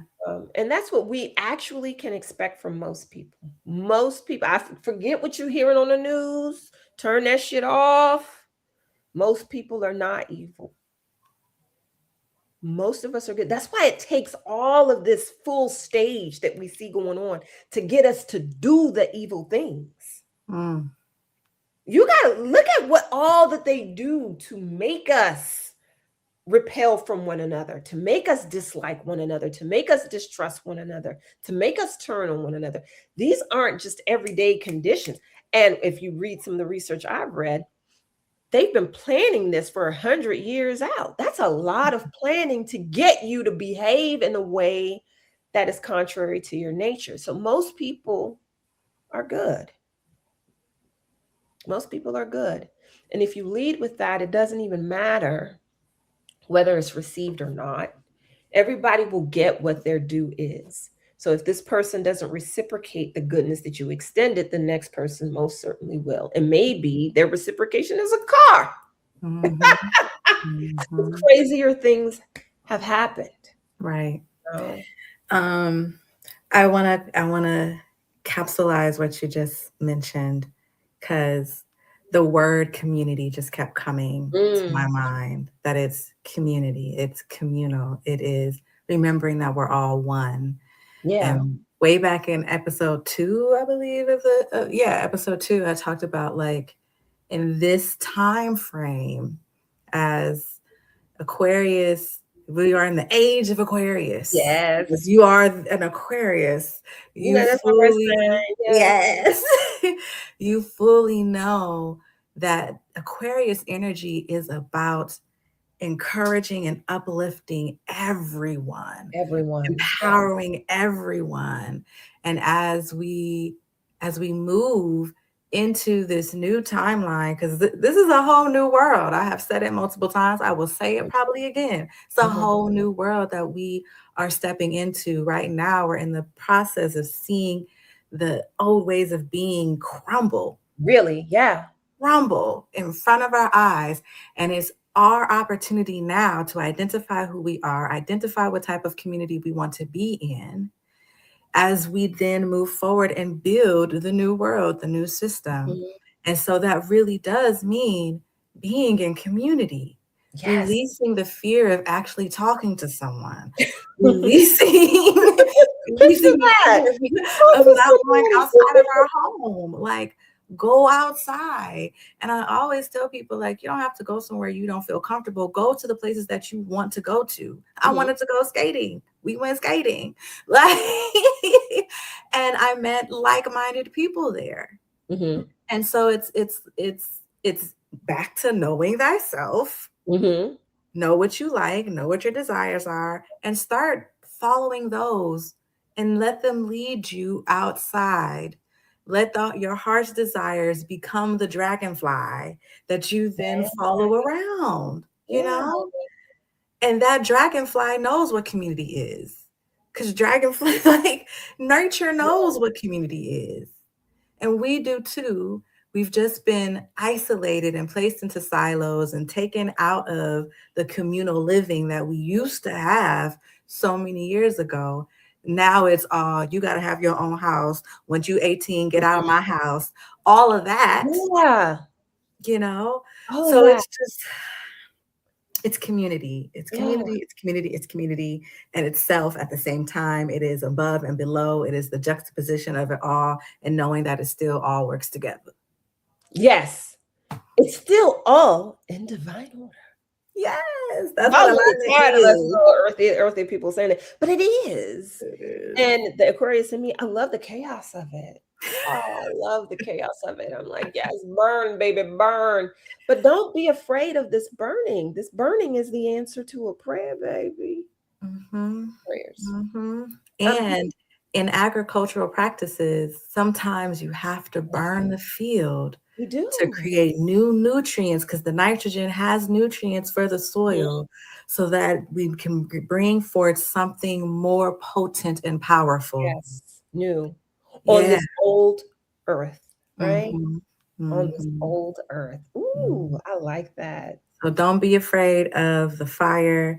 And I keep before we go into like the last things, as we are in the last things, but I mean before we go into like the Zen part that I do at the end, Okay. I do just want to bring back up ancestry because I think sometimes I'll say for me in the spiritual world, when people talk about ancestors, it's like, oh, the dead, and are you trying to channel the dead and da da da da Mhm. da. And that's an aspect, that's a lane, yes. But also I want to bring forth that we have mentioned ancestry throughout this entire episode, Mhm. from talking about people who were experimented on years ago. That is ancestors who are showing up to say, hey, don't forget my story. Yeah.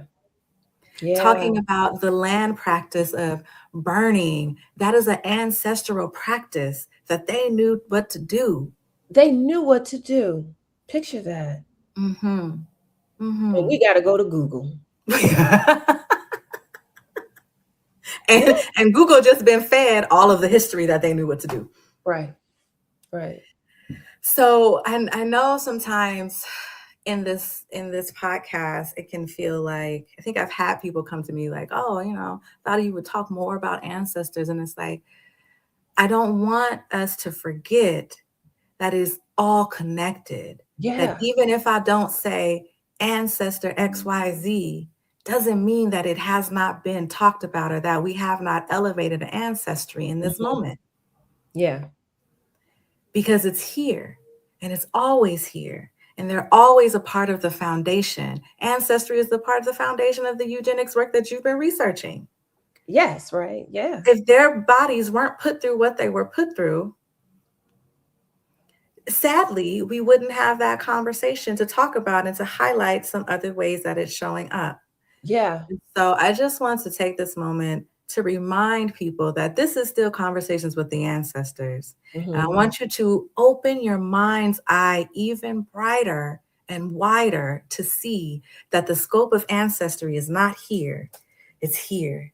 Mhm. Take the blinders off Yeah. and know that they are always, always here. Yes. Yeah. So Can I add one more thing to that? please, I love your additions. Look, you and I were having a conversation one day, and you were talking about honoring the ancestor of your former self.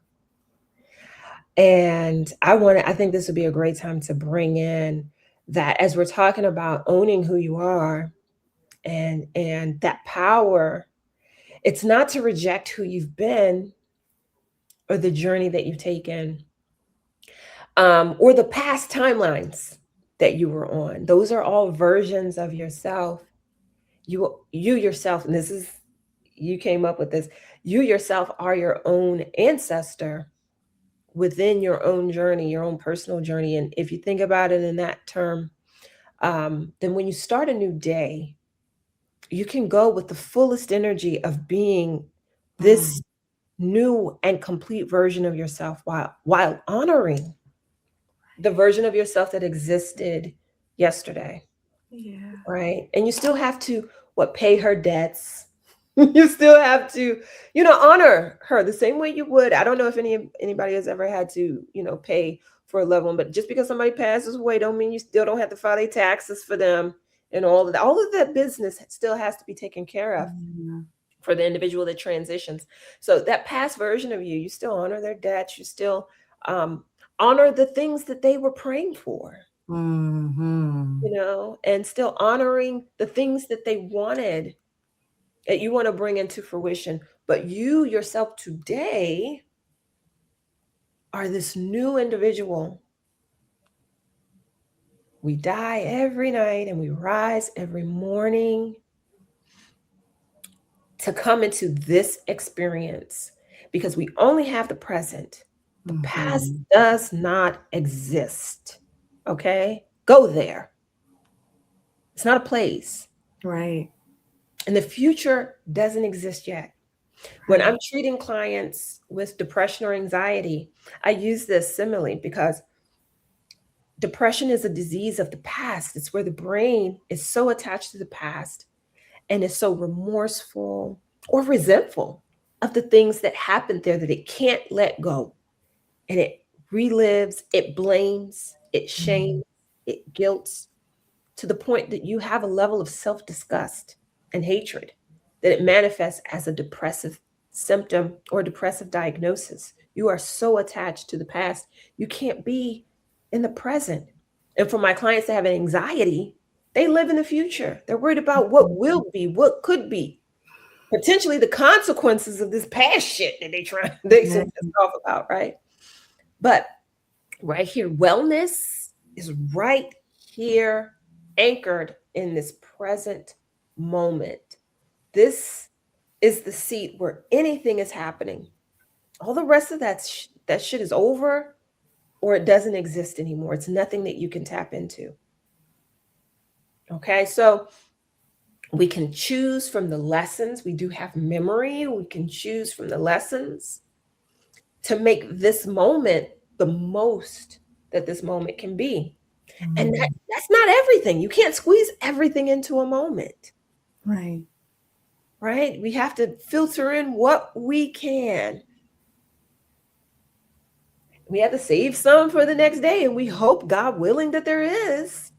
Right? But that is called a fulfilling life. That's it, where you squeeze in as much as you can in this moment. In this moment, I don't know shit to do except for be a good mom to my fur babies, my pets, be a good mom to my plants, and to nourish and feed my vessel well, because everything else is contingent. I can't pay that bill until I get paid. I can't do anything about what I said to my friend yesterday. I apologized, but I was off color. That shit's gonna be what it is. There's nothing else that I can do. So in this moment, I can be in the fullest extent of myself and call for what's needed in this moment, in this minute. And sometimes that is grief and sadness. Yep. Right? And we live in a world that it wants us to fast forward to that. Don't cry, don't grieve, don't feel bad, you got to be up all the time. That's all I'm up. I'm up. I'm just balling, I'm just grinding, I'm just up. And it's like, really? So anyway, that's all that I would add to that part of the ancestral thing. Because with ancestry, there is this notion of this time or a timeline.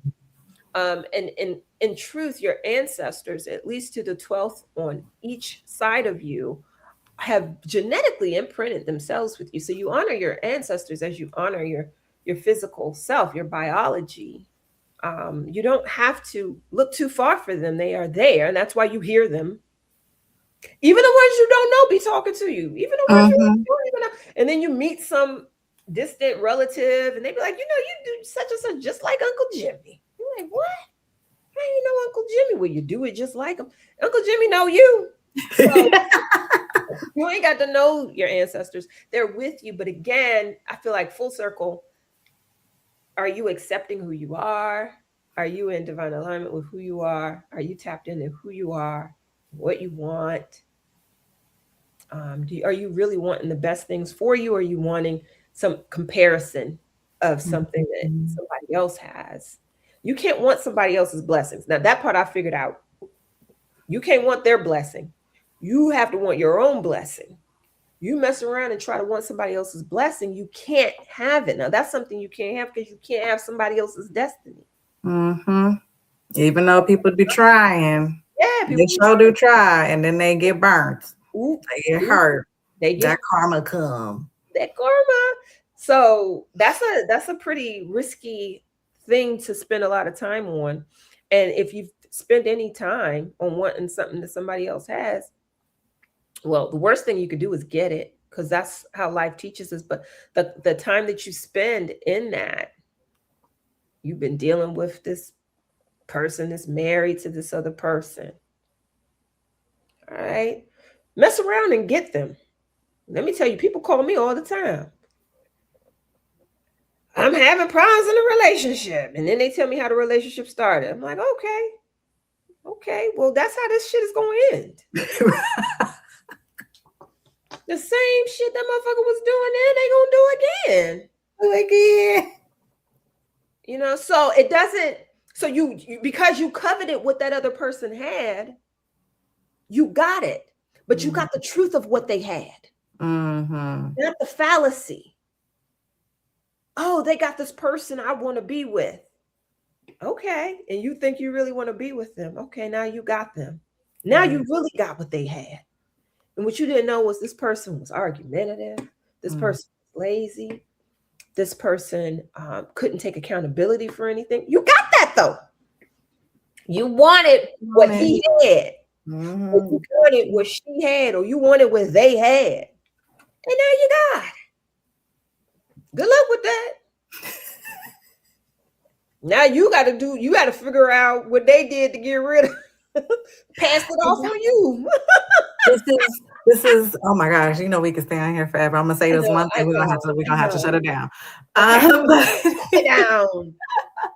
This also connects to why sometimes manifestations are slow to arrive. Because you say you want something.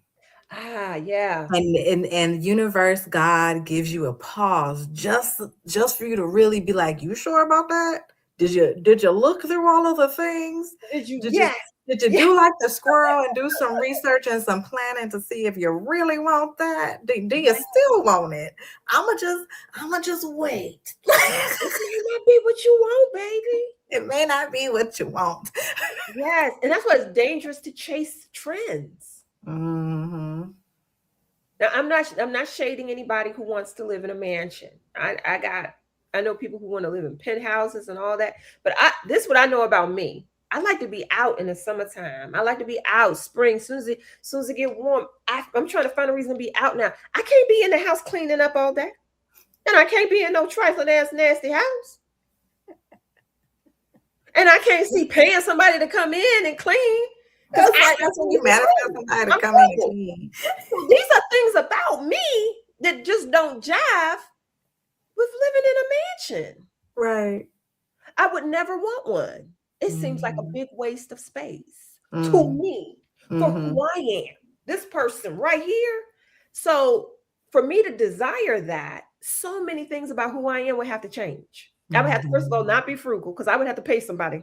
We got to send out an alarm for help because I can't spend all this time stuck in the house cleaning. I got to clean the 2 bathrooms upstairs, and then next week I'm gonna clean the 2 bathrooms on the middle floor, and then I got to do the windows on the inside and the outside, and that's a lot. I got to heat this joke. I got to pay that heating bill. That's not me. Yeah. I look at things like that and I go, oh, ridiculous. Mm-hmm. No, we're only going to heat the rooms we're in. You know, like that's me, right? So many things would have to change to fulfill and then I got to furnish it. I don't like cheap furniture. I like nice. But it doesn't vibe with who I actually am. If that vibes with you, they have mansions for a reason, because there's some people that's really what fits who you are, right? Shout out to my Tauruses out there. Y'all really like that. Capricorns, yeah, y'all want to do swell things. That's, and that's great. So again, just coming back to center, this knowing who you are, what works for you, let me tell you, home buying became much easier when I realized I don't want a mansion. Oh, well, now I don't have to try to buy, and now I ain't got to work my way up. And now I ain't got to, all these people keep hitting me up talking about they want to buy my house for me. No, I'm good. This part of life is figured out. I now have energy to do these other things, and that's just one little example about my personality or whatever. But you can apply that to whoever you are and whatever your journey is and whatever it is you actually want versus a trend or something you saw somebody had on TikTok or something. You have, like, it just doesn't make sense. You seen this girl, she had such and such braids. Oh, I can't wait. I'm gonna do them braids. I'm gonna be that cute. And you not that cute. That hairstyle don't fit you, boo. That wasn't for you. You went on Shein, Fashion Nova, you seen the outfit, you ordered it, you put it on, now you mad, they sent you the faulty. No, the body was the fit. What you wanted was the body. Baby, that don't come in Shein and Fashion Nova. You got to go to the Planet Fitness to get that. Okay? And whatever other means that some of those models went through to get that physique. But so being caught on these external things will have you putting your desires into a bank that don't pay. Because you haven't done that bit of examination. Just look, do you really want that? The universe says you can have it. Oh, you can have that. You can have that cute bodycon dress from Shein. You can have it. It's in your price point. But you also got a few other things going on, so it's not hitting and fitting. Okay, Mekkah. Right, that's it. I love you. I'm done. Oh, okay. Don't go nowhere. Okay. Hold on, let me push. Okay. So yes, thank you, Mekkah, for your insights. I appreciate you for being here. I will have how people can connect with you down in the show notes. I'm so grateful for your insight, your addition, your vigor, your all of the things. You know what I mean? It is always a good time when we are together. Yes. Anything that you want to say or leave us with? Oh, well, I thank anybody for tuning in who did. I hope that you got what was for you in this message. And I'm just honored to be able to have a space to talk to my sister friend and share some of the magical stuff that happens when we get together. Totally. Does my heart look hard? Yeah, my heart's hearting. Yeah, your heart is hearting. Wonderful. Thank you. And I'm going to just put you to the back for a moment. Okay. And I'm just going to remind our Love Integration Portal members to join me in After the Conversation, where we will, do more of this work tease out some of the hands-on things that you can do to support you in coming into your power, using your voice as your power, and reminding yourself that it is you, boo. You're the main character of your story. You got this. So, Love Integration Portal members, don't forget to go into the portal for after the conversations where we go deeper. And everyone else, let us just come into the space of knowing. I like for you to feel yourself wherever you are, in your car, in your seat, at home, wherever you are listening to this. Take a notice of your surroundings. Take a notice of how your body is feeling right now. What are you feeling? Where are you feeling? And there's nothing to change here. We're just noticing.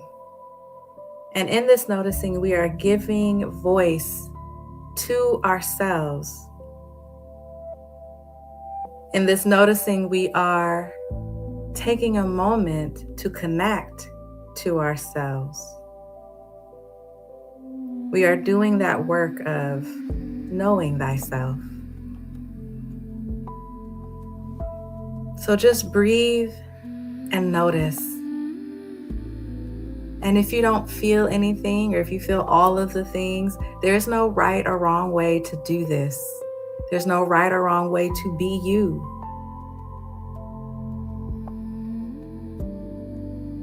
Give yourself the space to get to know you more. By noticing who we are and what we are feeling, we're actually extending more self-love to ourselves. And so if you feel called and if it resonates with you, I'd like for you to place one hand on your heart, on your chest area, and another hand on your lower abdomen. If it feels in alignment, you can close your eyes and take in a breath. Feel how your abdomen and your chest rises as you breathe in. And then notice how the breath and the air leaves your body.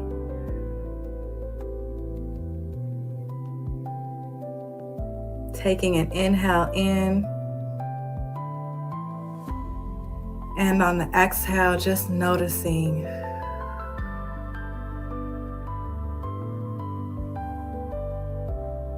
Each time you breathe in, see if you can allow more air to come in. And as you exhale, see if you can allow more release of tension from your body.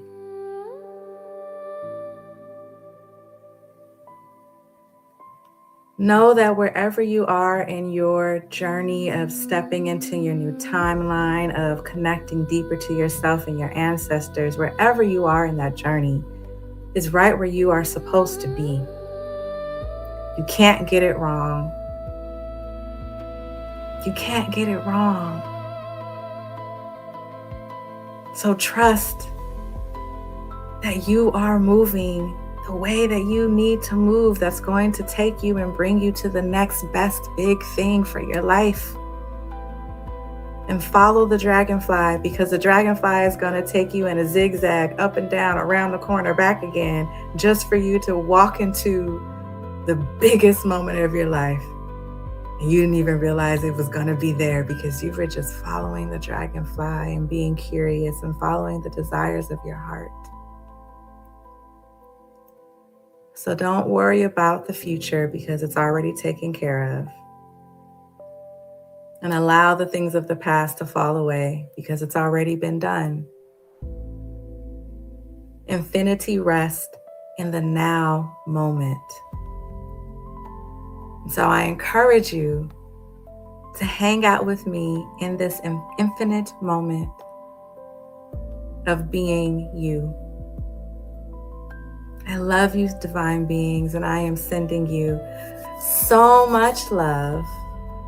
Feel free to accept this. If you don't want to accept this love that I'm sending you, you don't have to. It's your world, boo-boo. But I'm sending you love, blessings, and prosperity as you move through your day, your week, wherever else you're moving through. Thanks for joining me on Conversations with the Ancestors, and I look forward to seeing you in the next episode. Bye! Conversations with the Ancestors is produced and edited by Zaya Divine. Theme music For You, written and co-performed by Robin Denise. Continue your integration work in the Love Integration Portal at zayadivine.com. Once again, that's zayadivine.com.